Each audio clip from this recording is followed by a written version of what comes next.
The light is red, the kids are in bed, which means it is time for Mile High Musings with me, Aaron Yowell, right here on IE Sports Radio, your direct feed for all that is sports.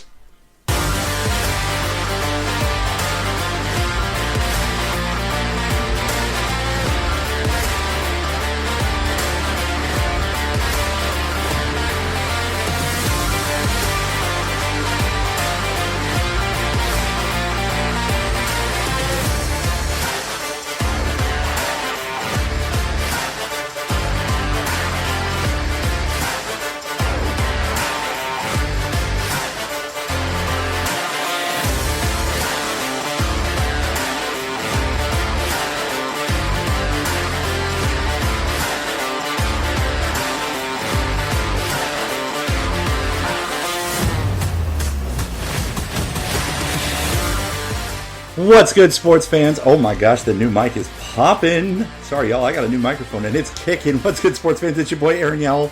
Ladies and gentlemen, boys and girls, sports fans of all ages, it is time we ascend to the top of the peak and breathe in that rarefied mountain air as I bring you sports takes a mile above the rest. What is good, Mile High Musers?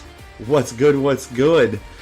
You are listening to episode 34 of Mile High Musings here on IE Sports Radio, your direct feed for all that is sports. And today's episode is titled Waking a Sleeping Giant. On tonight's show, the Nuggets finally lost the game to the Lakers, and deservedly so.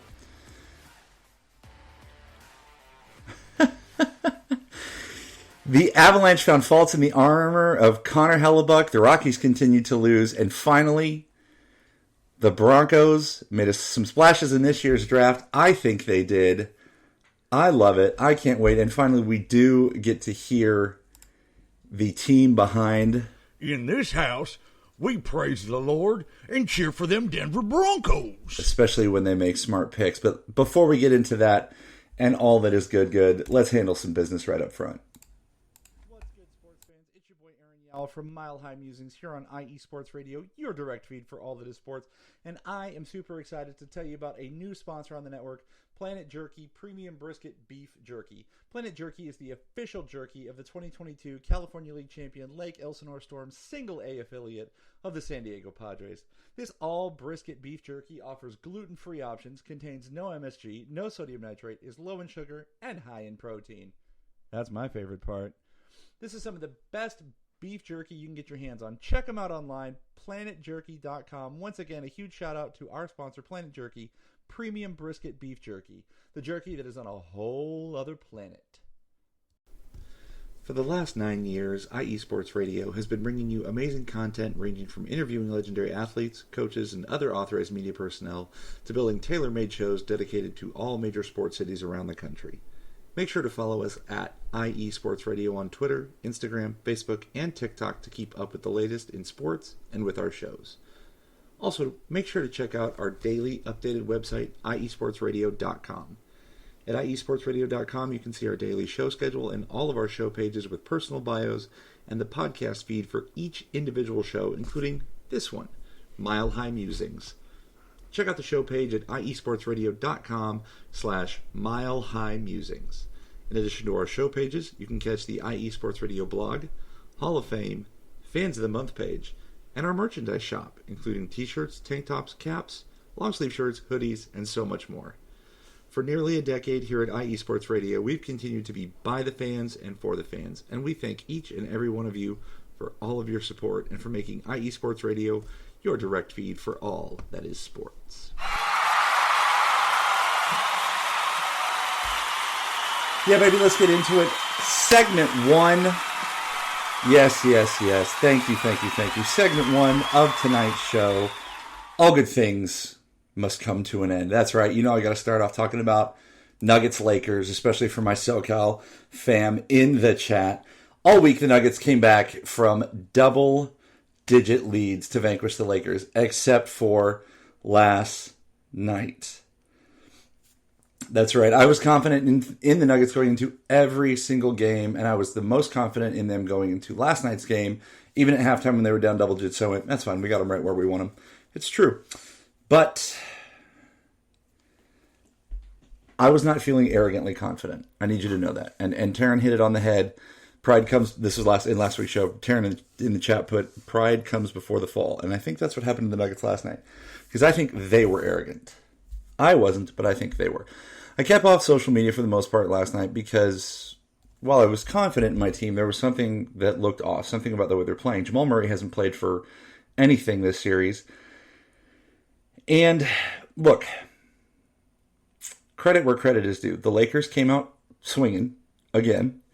And I knew LeBron wasn't going to go down without a fight. And I really didn't think LeBron was going to get swept 2 years in a row. Because he's a fighter. There was a little fit that he threw that I'll talk about here in a minute that made me really lose some respect for him. But also AD was playing out of his mind in this series. So it wasn't the fact that their shoes showed up late. And how that happens, I have no idea. Because as a former basketball player, I would have never left the room, whatever, without my shoes. I get it's different in the NBA and they have equipment guys, blah, blah, blah, but my basketball shoes were always with me going to games. So, whatever. I believe 100% that last night it was a case of the Nuggets were playing with their food. And you have heard me harp on both the Nuggets and the Avalanche a lot in the last few months regarding the playing with their food mentality. And the Nuggets shot poorly. You always shoot more. Well, you shoot worse on the road than you do at home, especially in the playoffs. And the Nuggets were kind of getting away with it. But last night, they shot less than 45% from the field. And they shot 30% from three. That's bad. That's real bad, gang. Frankly, we haven't seen a grade A game from Denver yet. And as I've already said, credit to the Lakers, LeBron, and AD for not going down without a fight.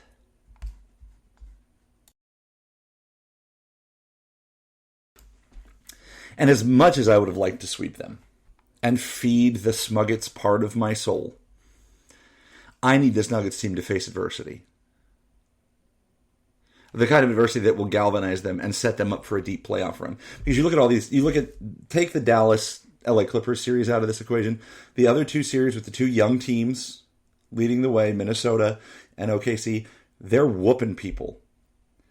And I think if the Nuggets would have won every game handily, and maybe even if they would have come back last night and won that game, I think they might have gone into the next round with some arrogance that could get them in trouble.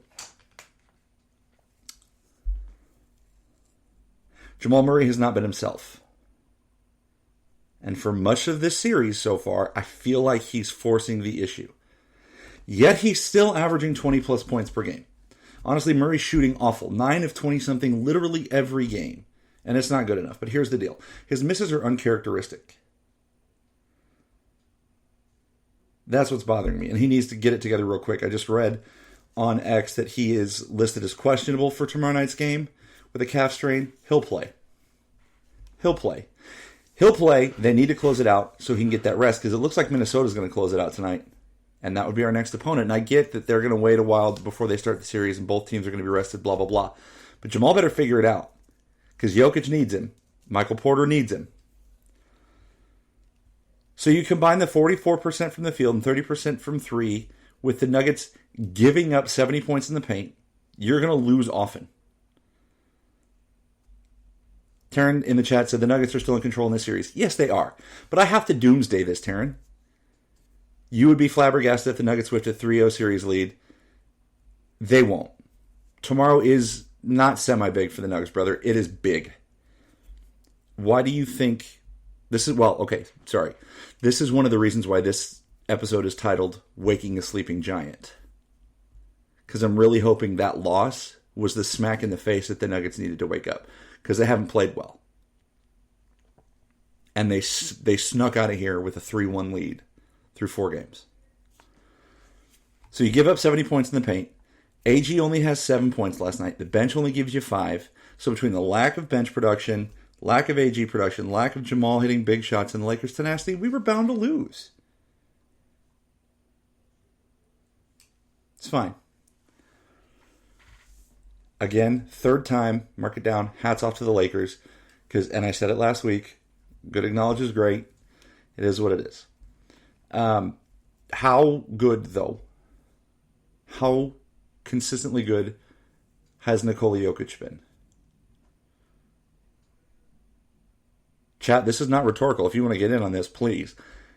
Jokic had 33 points, 14 rebounds, and 14 assists last night. And 2 of those assists were 2 of the sweetest passes I have ever seen in my life. So behind the back from the top of the key, that's dope. That's a pretty Jokic pass. I liked it a lot. It was real cool. But the one where the ball was thrown over his head and he kind of ducks and puts his hand out to see if he's going to catch it, and then he watches it bounce and tips it over to Mike. Unfreaking believable. Taryn in the chat says, if I'm being real, I think the Lakers make it interesting in the first half, but like always, I think the Nuggets win. The Lakers win, I'll be pleasantly surprised. Taryn, I think you're right on the first half of that. I think that the Lakers are going to come out swinging, but I think Denver's pissed now. I think they're pissed because they gave up, the opportunity to win 12 straight, sweep them twice. I think it's something that a lot of Denver Nuggets media has been talking about this week in particular, and it came to bite us in the butt last night. Denver has known the exact right amount of energy to give in every game against the Lakers leading up to last night to win. Last night, they thought they had that amount of effort dialed in, and it wasn't enough. They are winning this series. Without a doubt, Larry, you are correct. I think the Nuggets are pissed. Also, from a Denver Nuggets fan perspective, which is why you're here, a homer perspective, I want the Nuggets to beat the Lakers to close them out at home, because I'm going to laugh the whole way to the bank, or what, not to the bank, because I didn't put any money on this. I'm going to laugh at the Who's Your Daddy chants from the Ball Arena faithful. So yes, would I have liked the sweep last night? Would the smug part of me like the sweep? Yes.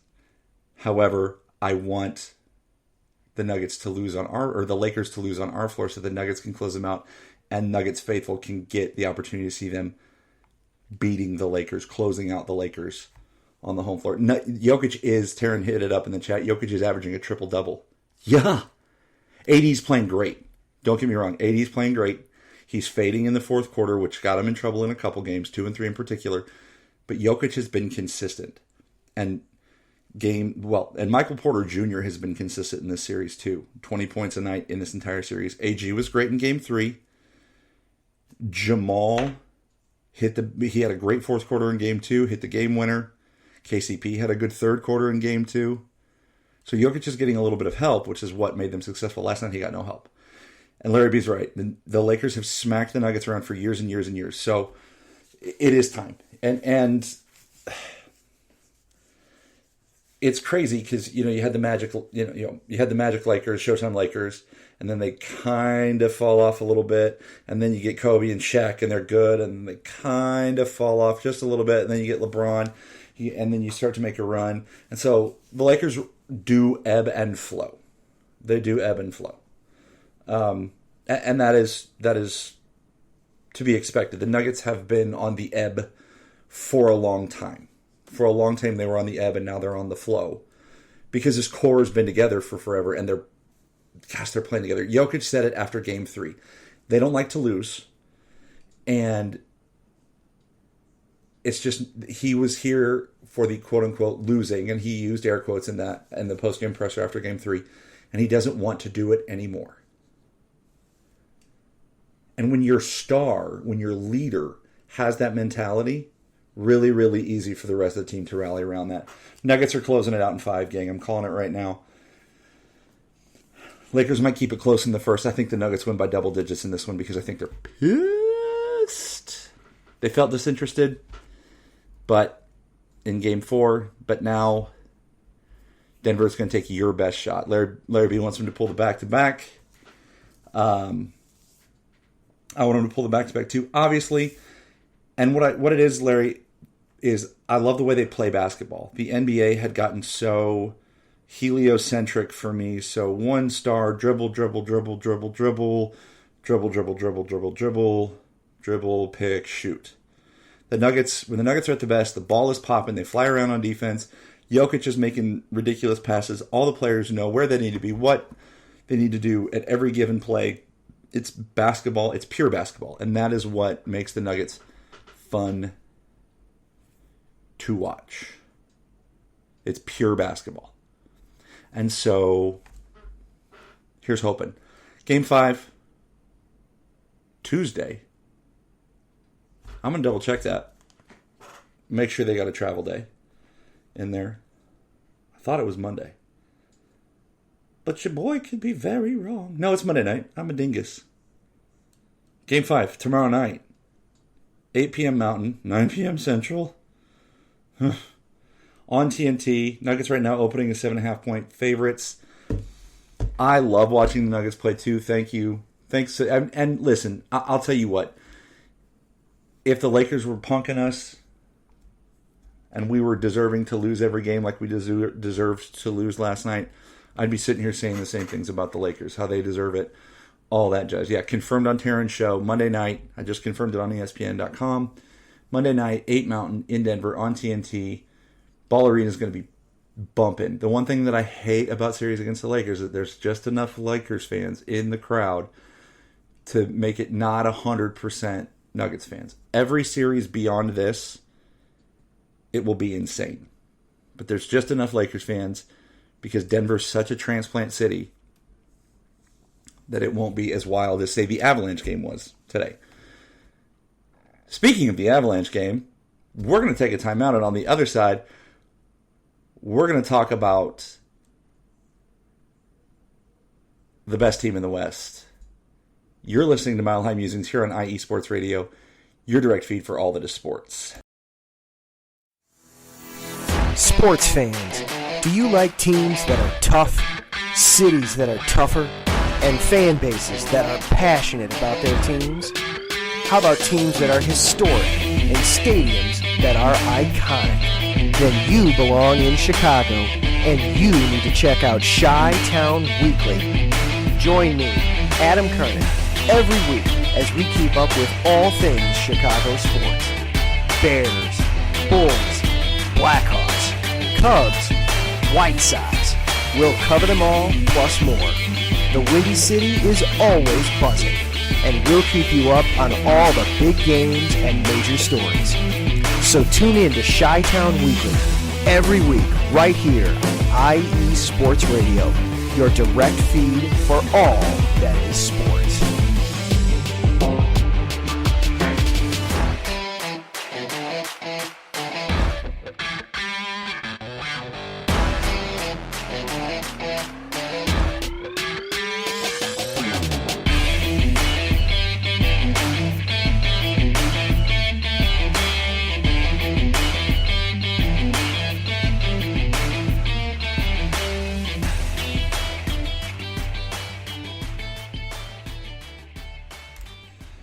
Y'all, shout out to Adam and Chi-Town Weekly, Mondays at 7 Central, 6 Mountain, here on the network. Don't forget to give every show a follow, including ours, over on X. Ours is at MileHighMusings_IESR. Don't forget to check out our website, www.iesportsradio.com, where you can check out a list of shows, get the calendar for all the shows, check out our website page, and get hip with all the latest that's going on the network. I got a lot of chat giving the Nuggets love. Thank you for that. I know it's not pandering to the host. Everybody's saying, for God's sakes, not the Celtics. And I agree. And I'm going to be real honest with you. Nuggets beat the Celtics twice this year. And in the second game in particular, I don't think the Celtics looked like much of a threat. So I'm most nervous about next series because it looks like it's going to be Minnesota, and they're a good matchup for us. They're young. They're the Nuggets probably 3 or 4 years ago, which makes a lot of sense because Tim Conley was our GM and is now their GM. And so all that to say, Minnesota's up 34-32 with 8:54 to go in the second. Excuse me. So here we go.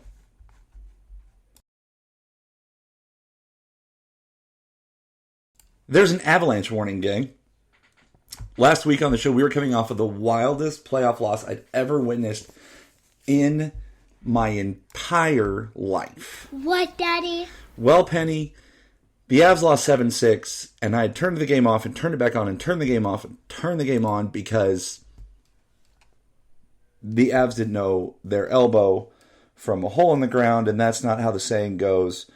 But, there might be children listening, and I didn't give the warning, so say la vie. The Avs put something together, though. Coach Bednar has said after every game through these first 4 that every game he's liked what his players have done. And I said after game 1 that goaltending was still a major concern of mine. I like my crow deep fried in with ketchup because Alexander Georgiev has proved not only me, but a lot of us wrong. Not only has he figured it out, but he is outplaying the Vezina Trophy winner every game over. Well, I should say he's outplaying Connor Hellebuyck over the last 3 games. And the team in front of Georgiev has tightened the screws. Now, one of the most encouraging things I've seen over the last 4 games now is the depth scoring. The Avalanche are getting contributions regardless of where they fall in the lineup. I saw a tweet from AJ over the DNVR Avalanche podcast, and this is before today's game, so I'm going to add some things at the end of this tweet, including today's stats.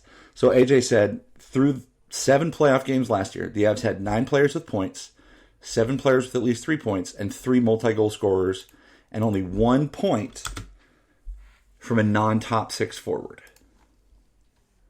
So what all AJ is saying in that is that your top guys tried to do it all, and that's why Seattle beat you in 7, is because you had no help. Now, if you know anything about last year's team, we were super banged up, and we barely won the Central, and I'm surprised we lasted 7. Through the first four, those are the words I'm trying to say. The first 4 games this year, the Avalanche have 14 players with points. 4 games versus 7. 9 players with at least 3 points. 6 multi-goal scorers. 8 non-top 6 forward points. And this is the one that I'm adding. The Avalanche have 15 points from defensemen. And proof, everybody that I have listened to over the last week, post-game, pre-game, even before the series started, has talked about how different the playoffs are compared to the regular season. In the regular season, it's a one-off. It might be back-to-back, or you might get a team, once every couple months, or the way the schedule worked this year. We didn't see Edmonton until the end of the year, blah, blah, blah. We saw Winnipeg once at the beginning, and then we didn't see Winnipeg again until the end. But it's hard to, game plan. In the playoffs, you're playing the same team 4 to 6 times on average. So coaches are able to get lineup matchups they want. Get the lines out there against the lines they want to get them out there. It's a chess match. And I think Jared Bednar is playing 4D chess right now. Because he is looking awesome. And he even said after the game today, he's like, I can't do a Canadian accent. And I don't want to make fun of the coach because I'm not. But I love listening to Coach Bednar speak. And he says, I'm trying to make adjustments, but I'm watching the game the same as y'all are. And it's faster for me because I'm right there. So I'm trusting in my guys and our system. And they're playing within our system. And they're not changing our identity. We know who we are. Which I love. So proof that the playoffs are different than the regular season. Here's the numbers that I accumulated for you. Regular season versus the Jets. 4-2 loss. 6-2 loss. 7-0 loss. That is 17-4 in total. 0 wins. Through 4 games of the playoffs, 7-6 loss. 5-2 win. 6-2 win. 5-1 win. That's 22-12 in favor of the Avs, baby. And the Avs came out buzzing today. And it was that dreaded matinee game. Y'all have heard me talk about the dreaded matinee game before. 12:30 Mountain start. Dead center of the day. I had a buddy come over. We were celebrating my birthday this weekend. And a buddy of mine came over and he's like, why'd y'all get the 12:30? He said the 1:30 because we're in Dallas. He's like, why'd y'all get the 1:30 game today? And I said, well, because the Rangers have a chance to sweep and they never sweep anybody. And it's an East Coast team, so they're getting the primetime slot. So they put the Avs at the beginning because there's not a lot else going on. Okay, didn't matter because the Avs were buzzing, and it only slowed down for one short period in the game. Goal from Arturi Lehkonen to start things off in the first, and then a controversial, maybe it was offsides, maybe it wasn't, goal from the Jets to tie it up 1-1 at the end of one. And in the second, Oh, baby, they were flowing like an avalanche coming down the mountain. Avs scored 3 in the period to go up 4-1. 3, and 2 of those were power play goals. 2 by Val Nichushkin, and in between that was a beautiful, almost exactly 200-foot play by Cale Makar. I retweeted it from a bunch of different angles on the show's Twitter if you need to check that out. But Cale was flying. Cale Makar is the best defenseman in the game. He's a top 3 player in the world. Him, McStupid up in Edmonton, and the dog, 29, probably the best players in the world. And what Makar can do, unreal. This will be the first podcast I don't go bananas about Nathan MacKinnon. He had an assist in the game, and he's still really fast, and he changes defenses. Avs were up 4-1 going into the third, and the Jets pulled Connor Hellebuyck. They yanked him. And if you were to ask me a week ago which of these teams is going to pull their goalie first, I 1,000,000% would have said the Avs are going to pull Georgiev. I was wrong. Val added an empty netter to cap off the hat trick, and it was all good. Alexander Georgiev ended the night with 26 saves on 27 shots for a .963 save percentage, and his counterpart on the other end of the ice ended with 26 saves on 30 shots and an .867 save percentage. And old boy got the old hook.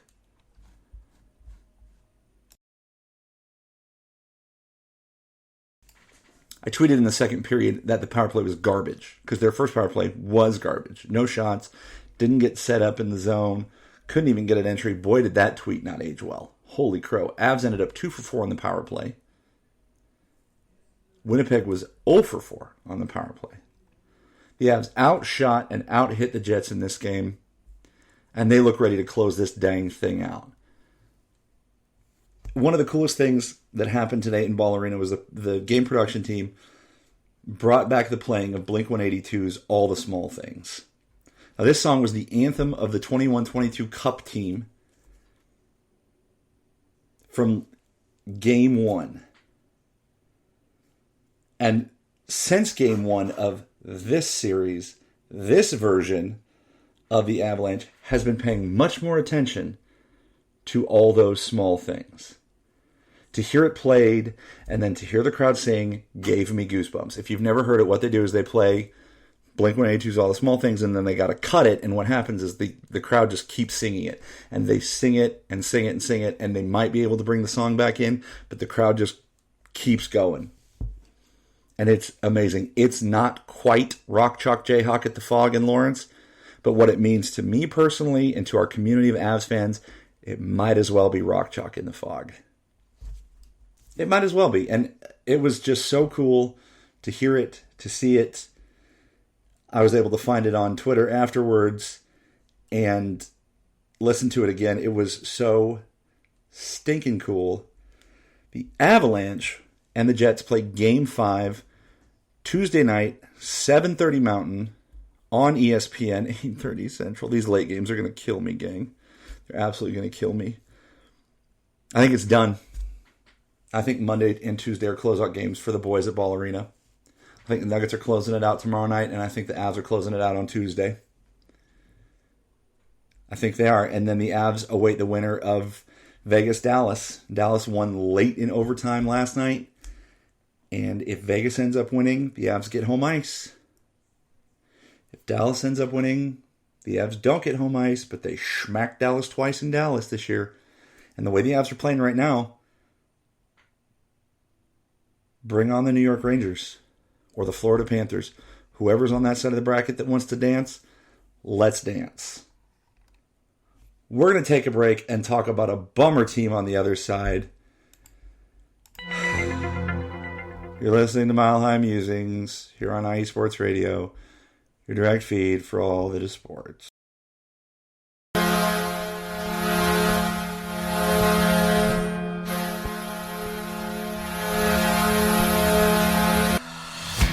Hockey fans, I'm Adam Kernick. And I'm Zach Puplis. Together, we are the newest version of Hockey Talk on IE Sports Radio, The Neutral Zone. Zone. We love hockey, but we also know it's not everyone's first sport.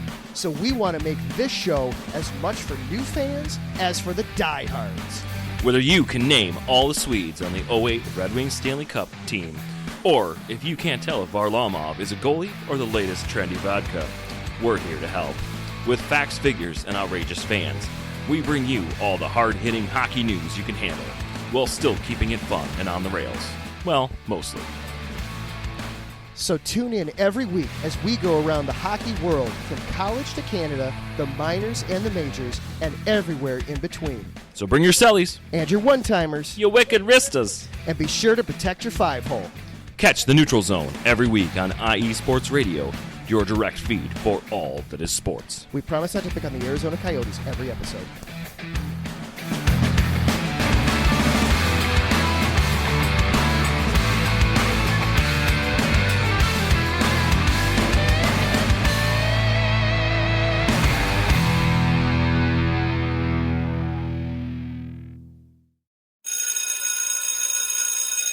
Oh, the sound of that bell means the Rockies are getting taken to school. Welcome to segment 3 of Mile High Musings here on IE Sports Radio. Thanks to everybody who's been in the chat tonight and been interacting, especially my SoCal fam. I'm glad that we can get some good chat going, even though we're playing the Lakers right now.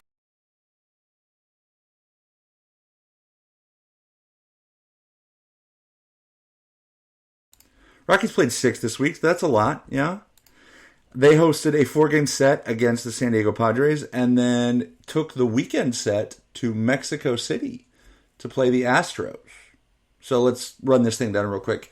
Monday night, Rockies lose 3-1, dropping their record to 5-18, 3-7 at home. Charlie Blackmon went 1 for 4, Ezekiel Tovar went 1 for 3, Brenton Doyle went 1 for 3, and Seth Bouchard went 1 for 3. Austin Gomber went 5, gave up 1, did not get the loss in this one.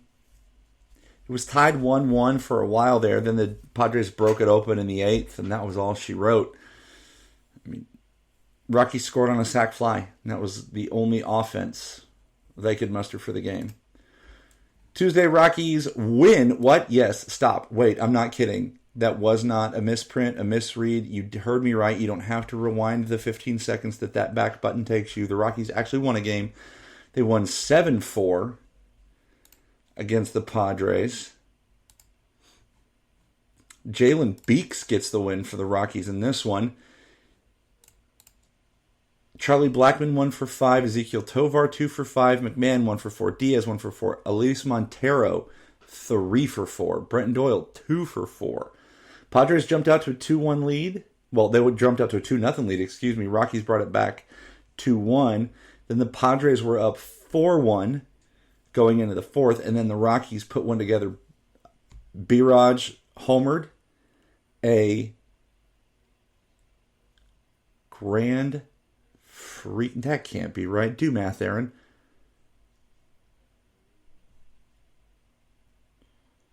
A grand slam. I can't count. A grand slam. I had to double check my math. Heaven help me all.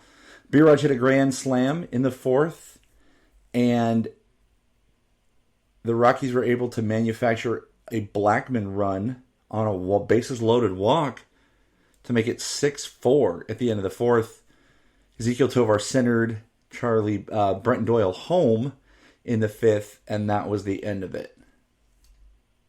Very, very nice, well-produced 7-4 win for the Rockies. Then on Wednesday, Rockies lose 5-2. That's right, Rockies lose 5-2. Ryan McMahon went 1 for 3, Diaz 2 for 4, Brenton Doyle 1 for 4, B-Raj 1 for 4. Padres jumped us early. They were up 5-0 going into the bottom of the 6th. And then Rymack homered in the 6th to make it 5-1, and Elias Diaz homered in the 8th to make it 5-2, and that was as close as it got, baby. And then on Thursday night, the Rockies won. That's right, the Rockies won. I said it twice in a week. Stop the show now. Cancel it. Larry B, cancel my show. The Rockies won twice in a week. We're done. Thanks, everybody, for listening. No, I'm kidding. Rockies actually started the scoring in this one, 1-0. And then it was just this buck wild back and forth thing for a while. It was 1-0 at the end of one. Then the Padres, oh my gosh, got up to a 4-1 lead in the third. And then the Rockies brought it back to 4-4 in the third. And then the Padres went up 6-4 in the fourth. And then 8-4 in the seventh, 9-4 in the eighth. And then the Rockies cut it to 9-7, 9-8, tied it up 9-9 in the eighth. And then they scored the 10th and winning run in the eighth. What an insane game. Tovar 1 for 4. Brenton Doyle 3 for 4. Brenton Doyle had a good series for sure. B-Raj 3 for 4. I mean, good stuff. Because of that buck wild middle there, Rockies did have to use 5 pitchers. They did. Dakota Hudson went 3 1/3 and gave up 6 on 6. But you were 73 pitches after 3, so you were already in trouble, my dude.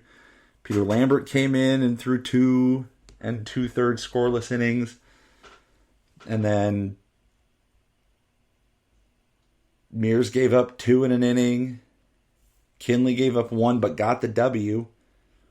And then J-Law got his second save of the year. So a split with the Padres.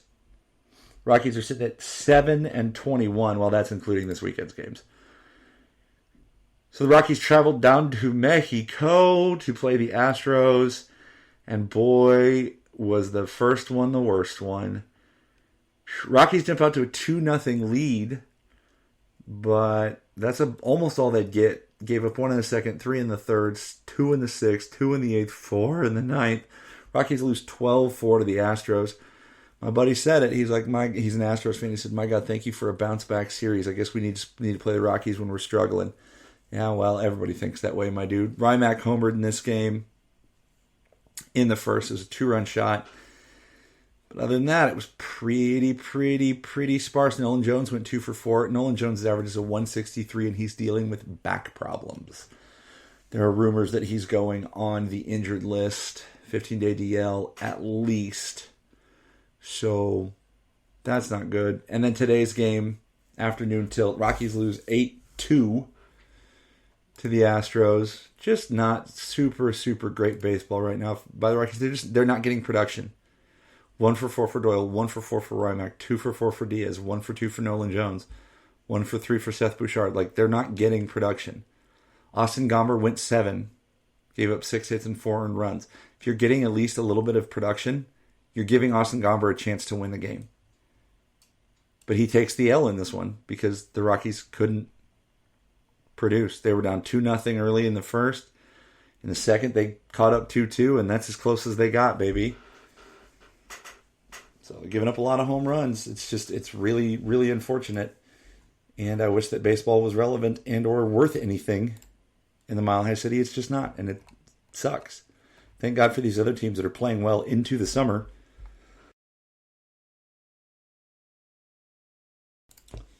To give us some hope. And I will tell you this, thank God for the Nuggets and the Avalanche, because they're playing late enough into the summer recently to where we don't have to wait that long for the Broncos to start. Regardless of how bad the Broncos have been the last couple of years, there is at least new hope. I'm not talking about the Star Wars movie. Rockies stay on the road. They play Tuesday, Wednesday, Thursday at Miami, Friday, Saturday, Sunday at Pittsburgh before they come home. So 6 on the road next week, with tomorrow being your travel day and Thursday late evening, or it's probably early evening, being your travel day as it was. We're going to take one more break, and getting on the other side, it's time. In this house, we praise the Lord and cheer for them Denver Broncos. We're going to talk about the Broncos draft. You're listening to Mile High Musings here on IE Sports Radio, your direct feed for all that is sports.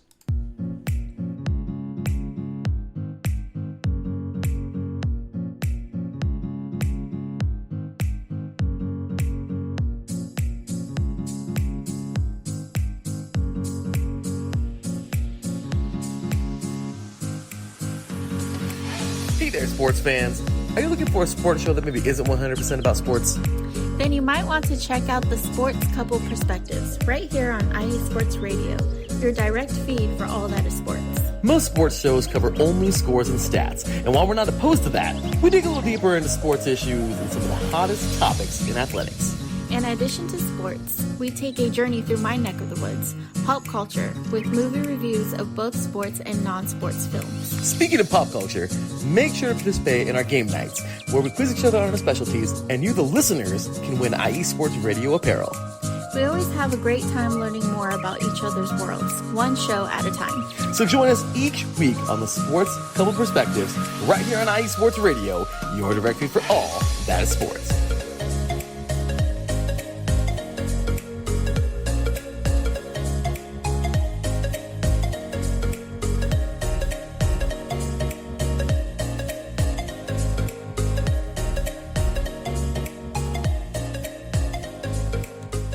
Aw, baby, the Sports Couple Perspectives Friday nights here on the network. Give it a listen. I love how it bridges the gap between sports and pop culture. It is beautiful. Larry B and Cecilia doing great things on that. Again, everybody, thanks for being in the chat. We're going to get into our last segment here. We're going to talk Broncos football. Let's talk Broncos football. Yeah, that's right. It's Broncos time. Go Broncos. Damn right, Penny Quinn. Go Broncos. Draft experts are giving my beloved Denver Broncos a grade of a C+ for this draft. I respectfully disagree. Almost disrespectfully disagree. They filled their needs. And I think that grade is based on the fact that everybody thought picking Bo Nix at 12 was a reach. Well, gang, if the Broncos didn't pick Bo Nix at 12, they weren't going to get Bo Nix because of the way quarterbacks went off the board, and I blame that on the Atlanta Falcons picking Michael Penix Jr. at 8. They used the 8th pick in the first round of the 2024 NFL Draft to pick their backup after signing Kirk Cousins for $1 bajillion. I was so nervous for Thursday's draft, gang. I was so nervous. I didn't know what was going to go on. I said in our band app chat that I had no clue what the Broncos were going to do and that I have lost all ability to predict these teams' moves. Karen said, I thought the Broncos had a better draft than a C+. Me too, brother. I thought I would give them a B or B+. I would not give them an A. The homer in me wants to give them an A, but I will not. Sean and George did what they needed to do in this draft, and I am legitimately, actually, physically, really, financially, physically, hormonally excited for rookie camp and all the things to get rolling. 5 or 6 weeks into the season, I might not be whistling the same tune. But hey, a guy can dream. So real quick, I want to just go over the team that, or the guys that we picked up to add to the team. And I have just like surface level stuff here. We will get into it more when we do a season preview. As we get into August, yeah, we have to wait until August before I do a season preview because we got a whole lot of off-season and speculation. And because I'm a sicko, I'm going to listen to it all and I'm going to get hyped for it all. But let's start this with round 1. The 12th overall pick. The Denver Broncos select Bo Nix, quarterback from Oregon. He played 3 years at Auburn. He went 628 of 1057, a 59% pass rating with 39 TDs and 6 interceptions in his 3 years at Auburn. And then in his 2 years at Oregon, he went 658 of 879, a 75% completion rating, 74 touchdowns, and 10 interceptions. Taryn said, I'm puzzled at the fact that the Broncos traded for Zach Wilson. Is that worth it? Taryn, we swapped picks and got a guy to challenge Jarrett Stidham for the backup. At first, I was pissed because I thought Zach Wilson was going to end up being our starter. I got to be honest with you. Well, hold on. I'm going to get there. Hold on. I like where your head's at. So I think there was a big number swing for Bo Nix in college because of the system change going from Auburn to Oregon. Oregon was all about let it fly, baby, ducks fly. He started the most games in FBS history. I saw that on the draft Thursday night. So I'm pulling that one straight from ESPN. If that's wrong, they're wrong.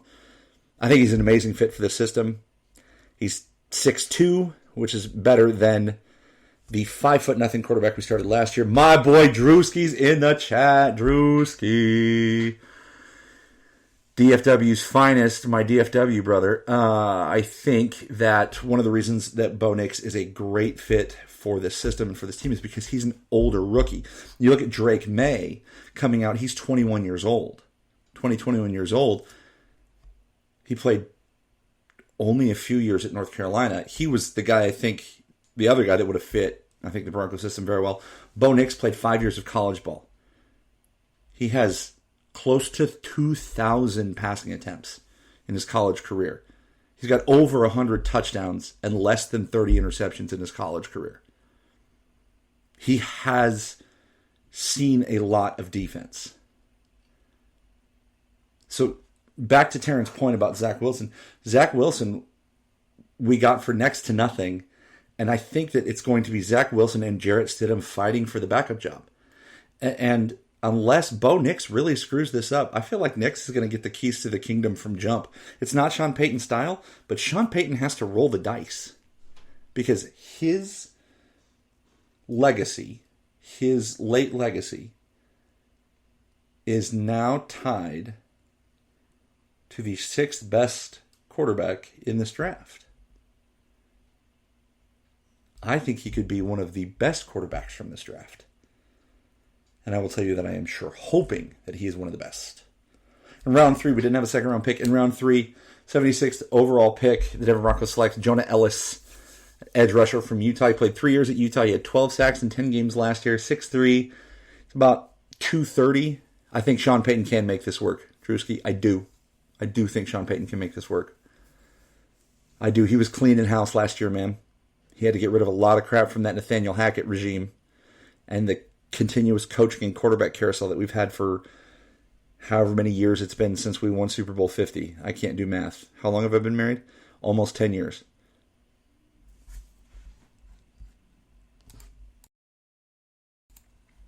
I think this kid out of Utah needs to put some weight on.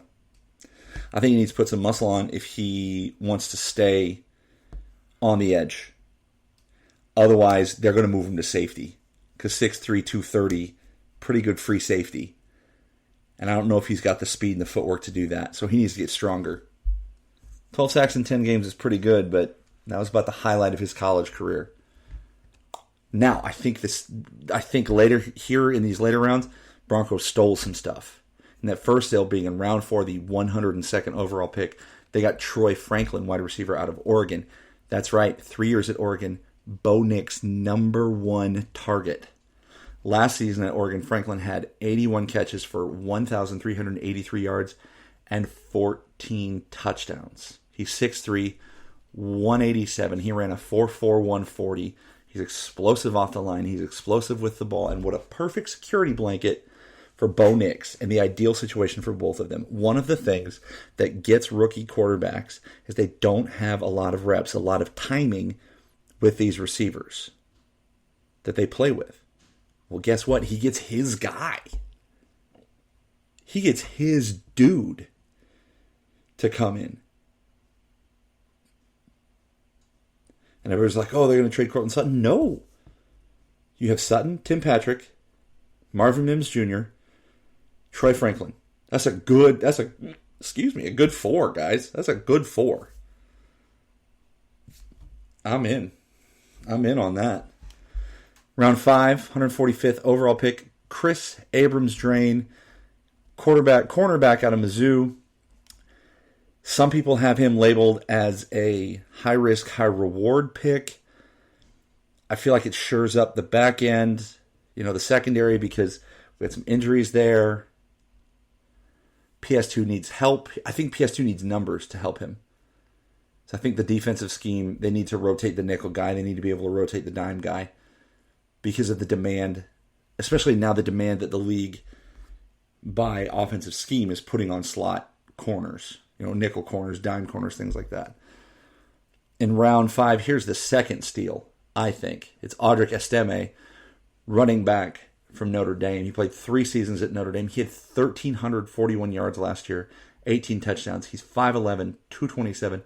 He ran a 4.7, 140, which a lot of people said dropped his stock.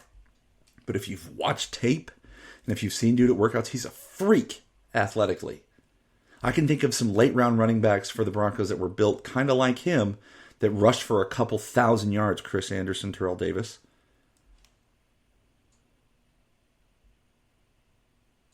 Just saying. Broncos like to steal late round weapons, gang. 7th round, 235th overall pick. Devon Vele, wide receiver out of Utah. Four seasons out of Utah.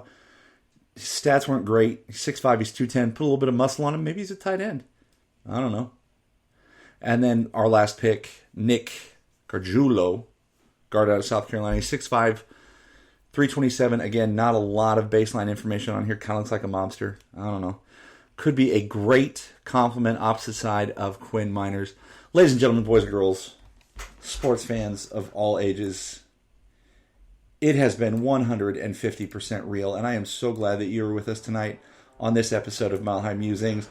Gosh, thanks to Taryn, Drewski, Jen, Larry B., Ralph, Marcus. Oh my gosh, who else am I missing? Who did I miss? I'm scrolling back through chat. If I missed you, I'm sorry. Thanks for everyone who was here. I appreciate your interaction. I loved getting to talk to you all about sports.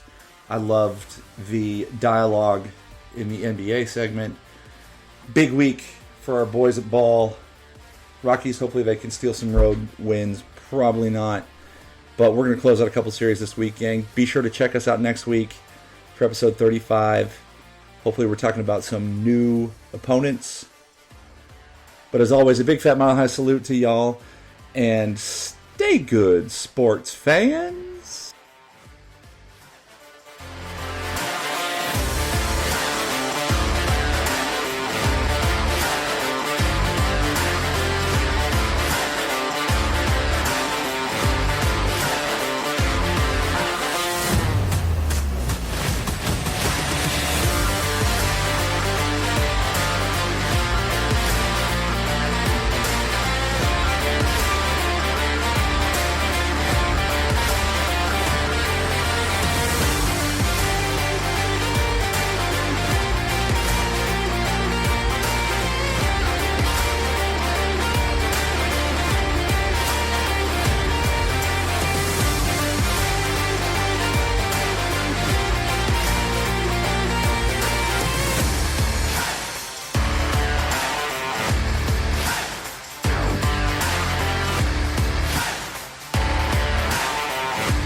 Go Broncos!